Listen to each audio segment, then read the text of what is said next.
बेटियां अगर बाप की जान हैं तो बेटे भी तो अपनी माँ का मान हैं।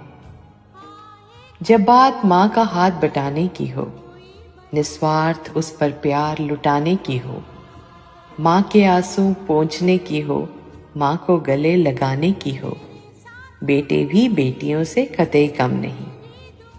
नाज है ऐसे बेटों पर जो माँ की ढाल बनते हैं, माँ बाप की इज्जत करते हैं, माँ का अभिमान बनते हैं।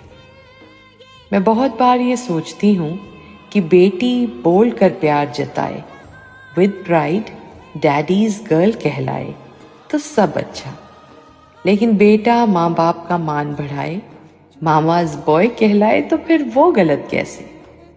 क्योंकि बेटियां अगर बाप की जान हैं तो बेटे भी तो अपनी माँ की शान है, मान है, अभिमान है। बेटियां अगर